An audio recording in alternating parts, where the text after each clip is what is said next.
what's up? Shin0525 coming at you with another video, and today we are coming back with another one of the IDW Sonic volume reviews for Sonic Month. It is Sonic Month for my channel, so happy Sonic Month, everybody. And we're just keeping up the streak of me reviewing the IDW Sonic comic. So I review the volumes, if you didn't know, and the volumes hold multiple issues. Unfortunately for this one, and I find it a little weird, is usually when you open up a cover and then you can see the kind of names right here for like the writers and the author, or the writers and the colorists and the artists that work on here. They usually give the issues that they do. This one does not. I looked for all over the book, and it just does not tell you what issues this book covers, which is unfortunate. But it is Volume 5. Unfortunately, I don't know which issues it covers, but Volume 5, this is where the metal virus is really starting to take effect. Last volume I reviewed, Eggman and Starling just kind of perfected, or not even perfected, but they just got the metal virus working the way they kind of wanted it to, and Eggman just quickly rushed it to production and now is using his spaceship to spread it all across Mobius, hitting major cities. And then we're just seeing this whole volume really just covers the not aftermath, but like the effect of it. We're seeing the people get infected in the big cities, how quickly it spreads.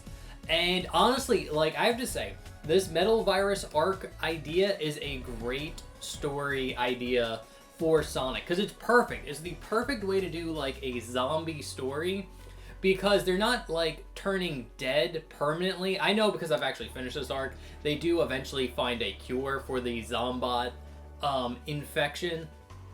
But again, it's just like a very perfect way to have like a zombie story arc in Sonic and still be taken serious, and it hits all like the great points of like a zombie infection story arc, where it's just like there's one scene with like Vector, Charmy, and Espio, and they're trying to like rescue as many people as they can, and they know not to touch the Zombots. That's how the infection spreads. And there's one part where like one of the like citizens actually gets touched, and she's just like, no, I'm not infected, they just touched me, it's just like a little stretch. And it's like Vector like goes over and takes like cars and like boxes her in with a bunch of cars, because he knows there's nothing they can do once you get infected. That's it. So you just cannot get touched by the Zombots. And eventually like Charmy like flies back to rescue her, and she's already fully infected, and that gets Charmy infected, so they actually have to cut loose and fly off with the survivors that they had. So again, it's just like every good like the thing that's good about like zombie stories, they're hitting it, and again in a very like kid-friendly way, where it's like you still get like the level of stakes, but just like it's not permanent, like them turning into zombies and they just being dead like forever. So again, I think it's a really brilliant way. And really what's good about this is when Sonic meets up with Shadow, Rouge, and Omega. And Omega's really fucking funny in this. Like, incredibly funny. Because there's actually a scene, I might be able to find it, but where Sonic's trying to reason with Omega. Oh, it's right here. It's this panel right here. Where Sonic is trying to like reason with Omega to like not go so hard on the Zombots, mainly because they are just normal people. They're just infected with this metal virus. And Omega is just like, is this a robot? And Sonic's like, well, I mean, it seems like it. Was it created by Eggman? And he's like, technically, yeah. And he's like, then it's an Eggman robot. And then he just like throws it into a wall. Because the thing about Omega is like he just wants to destroy all Eggman robots. So it's really funny. I really like Omega. He's a really funny character in this. But like Shadow was really good. He was like stubborn, and he got infected because he wouldn't just run off. Because, like, very similar to Sonic, when even though Sonic's infected, the fact that he can run, him running actually, like, stops the spread and the infection, actually makes it go away. Shadow could do the same thing, but he was a bit too arrogant and thinking that, like, he's the ultimate life form, he can't get infected by this disease, or by the metal virus, even though, which is actually kind of funny on, like, Shadow's lore, because he was created to be immune to all illnesses, so it does make sense that Shadow thinks he's kind of, like, immune to this virus, but apparently he isn't, and he gets turned into a Zombot. Same thing with Cream. They attack Cream's village, and Cheese and Chocola. Those are the two Chows. The little Chow that's always with her, and the black Chow that's with her mom. They get infected by the metal virus, which is really sad, and then Vanilla and Cream get evacuated. So again, it's like Sonic is getting some losses in terms of, like, people he knows, friends, which is really sad. And again, it's hitting all the good story beats of, like, a zombie story, but in a very kid-friendly way, and I appreciate it. So again, the stakes in this one are really good. We're really seeing, like, it ramp up. We are getting some, like, you know, casualties and losses, and it's starting to wear on Sonic. Like, Sonic's actually starting to get tired, because ever since he's got infected, he cannot slow down. He has to keep running.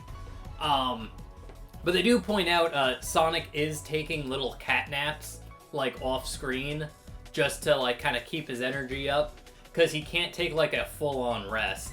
But it's very interesting seeing Sonic get super tired, because that's usually not something Sonic has, like, gets. He usually has, like, infinite stamina. But since he's been going for, like, days on end, just running non-stop, it's starting to get to him, which I think is actually pretty cool.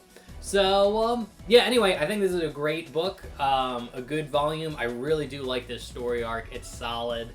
Other than that, those are pretty much all the thoughts I have on it. Let me know what you think down in the comment section below. Love to hear what you guys have to say.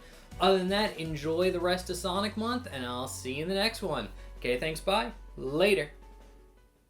And here we are at the end slate. Thanks for making it all the way to the end of the video. I do appreciate it, and I do appreciate it if you take the time to like, comment, subscribe, share the video out. That really does help me out and helps out the channel. So if you do that, you're awesome. Other than that, I hope you enjoyed this Sonic-related video. The entire month of June, I am making Sonic-related content, so we're doing a Let's Play of Sonic Rivals.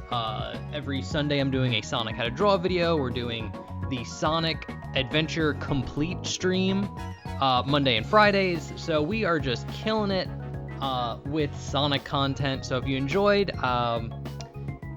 this video, I hope you enjoy the rest of Sonic Month that's coming out. Hope it's a good one. And yeah, if you could just subscribe, that would be awesome. Also, half related to Sonic, I do a video series called Text Box. I was hoping to get some people on for this month. I don't think that's going to happen, though. But basically, it's a series where I talk to gamers about games. So if you're interested and want to be on, feel free to watch the playlist if you want to know how the video's formatted out. But if you want to be on, hit me up on either any of my socials. All that stuff is linked down below, or contact me on YouTube, whatever. So if you want to be on an episode of Text Box, just let me know. Alright guys, that's all I want to say for the end slate. Thank you so much for watching. I hope you enjoyed, and I'll see you for the next one. Okay, thanks, bye. Later.